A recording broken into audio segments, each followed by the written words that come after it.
RP Singh Andhra Pradesh రాష్ట్ర అధ్యక్షుడు మరియు శ్రీ రాజు సింగ్ రాష్ట్ర కార్యదర్శి ఆంధ్రప్రదేశ్ మరియు శ్రీ సంతోష్ సింగ్ రాష్ట్ర ఉపాధ్యక్షుడు ఏపీ మరియు శ్రీ లలిత్ గౌర్ రాష్ట్ర ఉపాధ్యక్షుడు ఏపీ మరియు శ్రీ గౌతమ్ దాస్ రాష్ట్ర ఉపాధ్యక్షుడు ఏపీ, శ్రీ జయరాజు రాష్ట్ర ఉపాధ్యక్షుడు ఏపీ, శ్రీ వీపాల్ సింగ్, నరేంద్ర శర్మ, వినోద్ సింగ్, ప్రవీణ్ సోలంకి, మోహన్ శేఖర్, అప్పన్న కుమార్, సోను బాబు, మోహన్ మరియు ఇతర నాయకులు హిందూ వాహిని ఆంధ్రప్రదేశ్ నుంచి వచ్చారు. ఈరోజు మనం శ్రీ యోగి ఆదిత్యనాథ్ మరియు ఢిల్లీ హిందూ వాహిని సీనియర్ నాయకుల మార్గదర్శకత్వంలో పనిచేస్తున్న పై నాయకుల సమక్షంలో ఆంధ్రప్రదేశ్ హిందూ వాహినిని ప్రారంభించాము. మన దేవాలయాలను మరియు పూజారిని రక్షించడం మా లక్ష్యం. గోహత్యల నుండి మన ఆవులను రక్షించడం, మన హిందూ మత సంభాషణ నుండి మన హిందూ కుమార్తెలను ప్రేమ జిహాదీల నుండి రక్షించడం, దేవాలయాలను సందర్శించడం మరియు శుభ్రపరచడం మరియు నిర్వహణను పర్యవేక్షించడం, మన హిందూ సోదరుడు మరియు సోదరిని వారి మతంలోకి మార్చడానికి వీధి వీధి తిరుగుతున్న వారిని ఆపడం, అలాంటి ప్రత్యేక కార్యకలాపాలను ఇష్టపడని మా హిందూ పిల్లలకు మద్దతుగా దేవాలయాల దగ్గర మాంసం దుకాణాలు, వైన్ దుకాణాలు చుట్టుముట్టకూడదని మేము ఖండిస్తున్నాం. ఈ రోజు నుండి పనులు ప్రారంభించడానికి ప్రెస్ మీట్ మరియు హిందూ వాహినిలో పైన పేర్కొన్న అంశాలను చర్చించారు మరియు ఆంధ్రప్రదేశ్ రాష్ట్ర అధ్యక్షుడు శ్రీ ఆర్పీ సింగ్ మరియు ఆంధ్రప్రదేశ్ రాష్ట్ర కార్యదర్శి శ్రీ రాజు సింగ్ రాష్ట్ర మరియు జిల్లా సభ్యులకు సర్టిఫికేట్ మరియు ఐడి కార్డులను జారీ చేశారు. హిందూ యువవాహిని ఆంధ్రప్రదేశ్ శాఖ వైస్ ప్రెసిడెంట్గా నాకు బాధ్యత ఇచ్చారు. రాష్ట్ర అధ్యక్షులు ఆర్పీ సింగ్ గారికి అలాగే మా కార్యవర్గ సభ్యులకి అందరికీ నమస్కరిస్తూ, ఈవేళ హిందూ యువవాహిని అన్నటువంటిది ఉత్తర భారతదేశంలో ఎస్పెషల్లీ ఉత్తరప్రదేశ్లో చాలా ఏళ్ల నుంచి పాతుకుపోయినటువంటి హిందూ ఆర్గనైజేషన్ సంస్థ ఈవేళ ఆంధ్రప్రదేశ్ రావడం చాలా గర్వించదగ్గది, హర్షణీయమైనటువంటిది. అసలు ఈ హిందూ ధర్మ వాహిని అన్నటువంటి ఏ విధమైనటువంటి కార్యక్రమాలు చేయబడుతుందంటే సనాతన ధర్మాన్ని కాపాడడానికి, మన హిందూ ధర్మాన్ని కాపాడడానికి, మన హిందూ మతంలో ఉన్నటువంటి వాళ్ళు స్వధర్మం స్వీకరించుతున్నారు. ఆ స్వధర్మం నుంచి వచ్చినటువంటి వాళ్ళని మన ధర్మం స్వీకరించి తీసుకురావడానికి లవ్ జిహాద్ అనే కార్యక్రమం చేపడుతున్నారు ముస్లిమ్స్. ఆ లవ్ జిహాద్ ఆపడానికి, గోహత్య కంప్లీట్ చేయడానికి, గోహత్య బంద్ చేయడానికి, అనేకమైనటువంటి కార్యక్రమాలు చేయడానికి ఈ హిందూ యువవాహిని అన్నటువంటిది ఈవేళ ఆంధ్రప్రదేశ్లో ప్రారంభించినట్టు అందరి తరఫున చాలా ధన్యవాదాలు తెలుపుతున్నాను.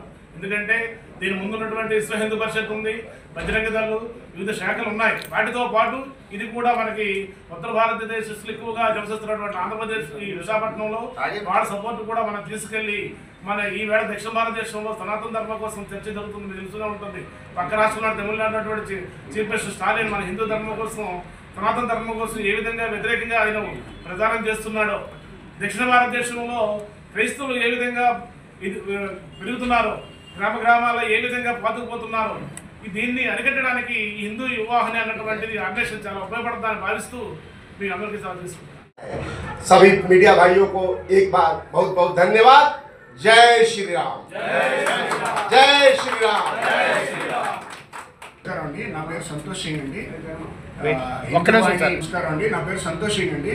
ఇప్పుడు మేము కొత్తగా ఏర్పరిచిన హిందూ వాహిని సంస్కృతి దీనికి అసోసియేషన్కి నేను స్టేట్ వైస్ ప్రెసిడెంట్గా ఉన్నాను. మొదటగా మా అధ్యక్షులు ఆర్పీ సింగ్ గారికి ధన్యవాదాలు ఈ అవకాశం ఇచ్చినందుకు. అలాగే మీడియా సోదరులందరికీ కూడా నా హృదయపూర్వక ధన్యవాదాలండి ఈ అవకాశం ఇచ్చి మాట్లాడడానికి ఇచ్చేసింది. ఇప్పుడు ఈ సంస్థ ఏర్పాటు చేయడానికి వల్ల కారణం ఏంటి అని అనుకోవచ్చు మీరు. ఇది కొత్తగా ఏముంది ఇదని. కానీ మీరు తీసుకుంటే చరిత్రలో తీసుకుంటే మన స్వాతంత్రం వచ్చిన దగ్గర నుంచి కూడా హిందువుల మీద జరుగుతున్న అత్యాచారం కానీ, అన్యాయం కానీ అది చాప కింద నీళ్ళ తెలియకుండా మన మీద మనకే రుద్దుతున్నారు. ఉదాహరణకు తీసుకుంటే 1947 నుంచి కూడా మొన్న 2000 కాంగ్రెస్ ఎంతవరకు అయితే పరిపాలించిందో కాంగ్రెస్తో కూడిన ప్రభుత్వాలన్నీ కూడా ఒక్కరు కూడా విద్యాశాఖ మంత్రి ఒక్కరు కూడా హిందూ దొరకలేదండి. వాళ్ళకి అందరూ ముస్లింలే, అందరూ మహమ్మదీలే. 1947 నుంచి వరుసగా తీసుకోండి అందరూ మహమ్మదీలే. వాళ్ళు మన చరిత్రను వక్రీకరించి శివాజీ మహారాజు, రాణా ప్రతాప్ లాంటి ఎంతోమంది హిందూ యుద్ధాలు వాళ్ళు చేసి, పోరాటాలు చేసి, వాళ్ళు త్యాగాలు చేసిన దాన్ని అంతటి కూడా నీరుగార్చేసి శివాజీ మహారాజు గురించి ఏం చెప్పారండి వాళ్ళు? పర్వతాల్లో దాక్కొని గొరిల్లా యుద్ధం చేసేవాడు నేనే చదువుకున్నాను, స్వయంగా నా పుస్తకాల్లో నేను చదువుకున్నాను. శివాజీ మహారాజు, అక్బర్ ద గ్రేట్ అని చదువుకున్నాం. Aurangzeb, Shahjahan, rise of Mughal empire, ఇది ఏంటంటే వాళ్ళ చరిత్రని వాళ్ళ దీన్ని గొప్పగా చేశారు, కానీ మన హైందవ సంస్కృతిని హైందవ ధర్మాన్ని మొత్తాన్ని మట్టి కలపాలని చెప్పి చూశారు. ఔరంగజేబ్ అయితే ఇంకో 2 అడుగులు ముందుకేసి అతి దారుణంగా అతి కిరాతకంగా నాకు 100 మంది హిందువుల్ని చంపి ఆ జన్యుని కుప్పకూలు పేలిస్తే కానీ నేను నీళ్లు తాగనని చెప్పి వాడు స్టేట్మెంట్ ఇచ్చాడు ఔరంగజేబ్ అప్పట్లో. అంత కిరాతకంగా గుళ్ళి గోపురాలు చేశారు. సో అలాగే మన హిందూ సంస్కృతి వచ్చేసరికి మనది మతం కాదండి, ఒక సంస్కృతి. మనం ఏ రాష్ట్రం మీదకి ఏ ఖండం మీదకి వెళ్ళి మనం దాడులు చేయలేదు, మనం ఎవరి మీదకి ఎవరి భూమిని ఆక్రమించలేదు. కానీ మన భూమి మీదకి వచ్చి వాళ్ళు ఇచ్చేసినా సరే వాళ్ళని మనం మన సొంత మనుషుల్లాగా ఆదరించి వాళ్ళని ఇచ్చేసి వాళ్ళతో కలిసి ఉన్నప్పుడు వాళ్ళ గౌరవం నిలబెట్టుకోవాలి. నిలబెట్టుకోకుండా వాళ్ళ అస్తిత్వాన్ని పెంచి మన అస్తిత్వాన్ని పూర్తిగా చేయాలంటే దాన్ని ఏమాత్రం సహించం. ఇప్పుడు మొన్నటి నుంచి కూడా అంతా అన్ని చోట్ల కూడా జరుగుతుంది.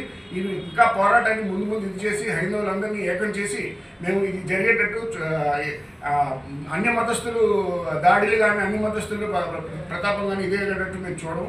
అది ఉదాహరణ తీసుకుంటే కాంగ్రెస్ తెచ్చిన ఒక జీవో ఉంది, మైనారిటీ అంటారు. మైనారిటీ ఏంటండి మైనారిటీ? ఉదాహరణ తీసుకుంటే మన 28 రాష్ట్రాల్లో మన 8 రాష్ట్రాల్లో హిందువులే మైనారిటీ. అక్కడ మన వాళ్ళకి మైనారిటీ చట్టం చల్లదా? ఇక్కడ ముస్లింలకి వాళ్ళకి అయితే మైనారిటీ చట్టం ఉందంటారు. మరి మైనారిటీగా ఉన్న హిందూ రాష్ట్రాలు ఉన్నాయి, అటుపక్క నార్త్ ఈస్టర్న్లో కానీ లేదంటే కాశ్మీర్లో హిందూసే మైనారిటీ, ఇటుపక్క అరుణాచల్ ప్రదేశ్లో హిందూసే మైనారిటీ. అప్పుడు హిందూస్కి చల్లదా మైనారిటీ చట్టం? వాళ్ళే పుట్టారా మైనారిటీస్ కింద? మైనారిటీ అంటే అర్థం ఏంటి? అల్పసంఖ్యంగా ఉండేవాళ్ళు ఏ మతస్థులు అయితే అల్పసంఖ్యంగా ఉన్నారో వాళ్ళని మైనారిటీస్ అనాలి. అలాగన్నప్పుడు ఒక్కొక్క రాష్ట్రం నుంచి మారుతుంది, అప్పుడు వాళ్ళకి చల్లదు. అంటే ఇది కేవలం ఓట్ బ్యాంక్ కోసం మిగతా most of the political parties use చేసి వాళ్ళని ఓట్ బ్యాంక్ యూజ్ చేసి వాళ్ళకి ప్రయారిటీ ఇచ్చి వాళ్ళని ఇచ్చేస్తున్నారు. మన హిందువుల్ని మన దీని మటుకు తొక్కేస్తున్నారు. దీన్ని ఈ అల్లర్లు కానీ లేదంటే దీన్ని అన్యాయాన్ని కానీ సహించేది ఉండదు. దీన్ని ఇంకా చేస్తాం.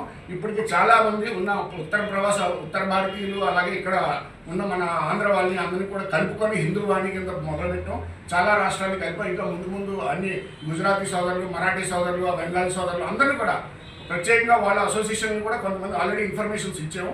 ఇంకా వాళ్ళని కూడా ఇంకా వెళ్ళి చాలా డీప్గా వెళ్ళి వాళ్ళందరినీ కూడా కలిపి వాళ్ళతో పాటు ముందు భవిష్యత్తులో చాలా కార్యక్రమాలు కూడా చేస్తాం. దీని మీద ఈ కార్యక్రమాలను ఇచ్చేసి ముందుకు తీసుకెళ్ళి హిందువుల అస్తిత్వాన్ని కాపాడి అలాగే హిందూ అన్నవాడు అందరికీ కలుపుకొని వెళ్ళేవాడు అందరికీ చెప్పి చూపిస్తామండి.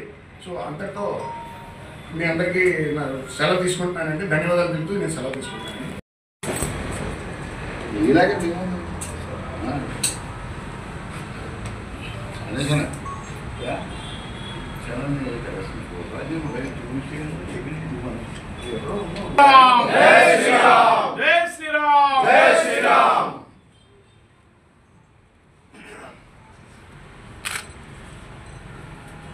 नाम राजहंस प्रसाद सिंह, हिंदू वाणी स्टेट प्रेसिडेंट आंध्र प्रदेश। नमस्कार, जय श्री राम। पहले आप सभी मीडिया भाई बंधुओं को धन्यवाद देता हूं।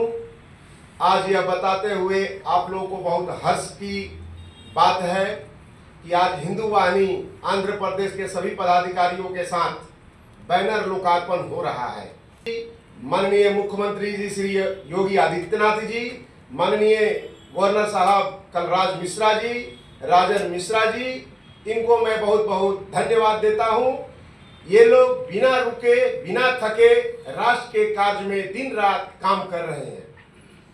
मैं बहन गीता सिंह जी जो हमारे हिंदू वाहिनी के सचिव हैं, दिल्ली में बैठती हैं, और जीवीएल नरसिम्हा राव जी जो पूर्व राज्यसभा सांसद बनारस के रह चुके हैं, हम लोगों का समय समय पर उनका मार्गदर्शन और सहयोग प्राप्त होता रहता है। मैं ये बोलना चाहता हूं कि भारत में हर जगह हिंदू वाहिनी, उत्तर प्रदेश, महाराष्ट्र, गुजरात, एमपी, तमाम राज्य में हिंदू वाहिनी बहुत अच्छा काम कर रहा है अपने धर्म के लिए, और सभी जगह बहुत ही सराहनीय काम कर रहा है। मैं बोलना चाहता हूं कि अपना धर्म सबको प्यारा होता है। हमारे धर्म, हिंदू धर्म पर कुछ विरोधी नेता, सांसद कॉकरोच, मलेरिया, डेंगू जैसा अपशब्द भाषा की प्रयोग करते हैं। ये बहुत निंदनीय है, जरूरत है। अपना धर्म भाई सबको प्यारा होता है। हम जब किसी के धर्म के ऊपर अनाप शनाप कुछ गलत नहीं बोलते हैं तो हमारे हिंदू धर्म पर किसी का कुछ गलत टिप्पणी करने का भी अधिकार नहीं है। हिंदू धर्म का सम्मान मिले और सभी धर्म के हम लोग सम्मानित करते हैं, सम्मान देते हैं।